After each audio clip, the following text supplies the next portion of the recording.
যেখানে ধান হয় না সেখানেই ঝুলছে মরিয়ম সুকারি আম্বার জাতের খেজুর।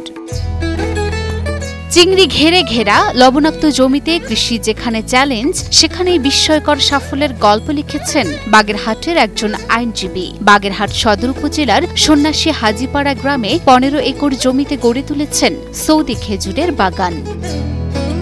গাছের ডালে ডালে ঝুলছে মরিয়ম সুকারি আম্বার সহ বিভিন্ন জাতের সৌদি খেজুর, কোনটি লালচে কোনটি আবার হলুদাভ।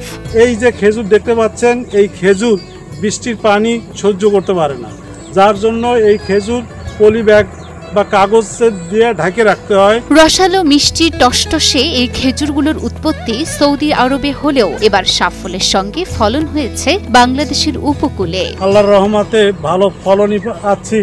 আপনারা দেখতে পাচ্ছেন আমার পিছনে যে গাছটা, এক একটা কাঁদিতে অন্তত 20 কেজি করে খেজুর আছে।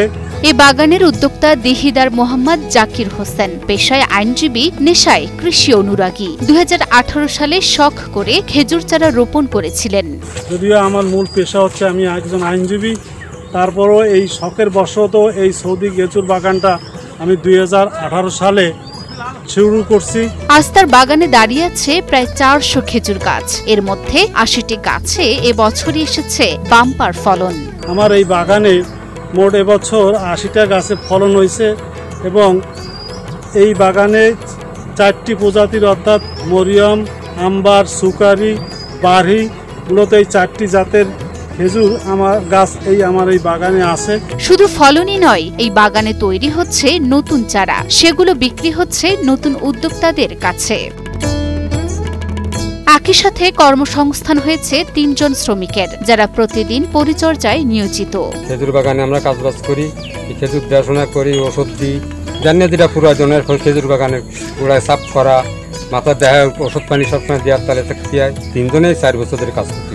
এক্সট্রিম মশার কয়েল প্ল্যান্ট ফাইবার দিয়ে তৈরি, তাই সহজে ভাঙে না, সুগন্ধিযুক্ত ও নিরবিচ্ছিন্নভাবে জ্বলে। ডেঙ্গু, চিকুনগুনিয়া বাহি সহ যে কোনো মশার বিরুদ্ধে দেয় এক্সট্রিম সুরক্ষা। জেলার কৃষি বিভাগ বলছেন, বাগেরহাটের লবণাক্ত জমিতে সৌদি খেজুরের এই ফলন কৃষিক্ষেত্রে নতুন সম্ভাবনার দুয়ার খুলে দিয়েছে। যেখানে ধান কিংবা সবজি চাষ সম্ভব নয়, সেখানে আজ টিকে আছে মরুভূমির রত্ন। তার উৎপাদিত খেজুর আগামীতে স্থানীয় চাহিদা পূরণের পাশাপাশি দেশের বিভিন্ন স্থানে যাতে বিক্রি করে, এর জন্য কৃষি সম্প্রসারণ অধিদপ্তর তাকে সার্বিক সহযোগিতা প্রদান করবে। পাশাপাশি কৃষি বিপণন অধিদপ্তরের সাথে তাকে লিঙ্কেজের মাধ্যমে তার উৎপাদিত খেজুর যাতে বিক্রি করতে পারে, সে ব্যাপারে আমরা সচেষ্ট থাকব। এই সফলতা প্রমাণ করছে পরিকল্পনা, অধ্যাবসায় আর সাহস থাকলে অসম্ভব কিছুই নয়। কঠোর পরিশ্রম দিয়ে সবই সম্ভব।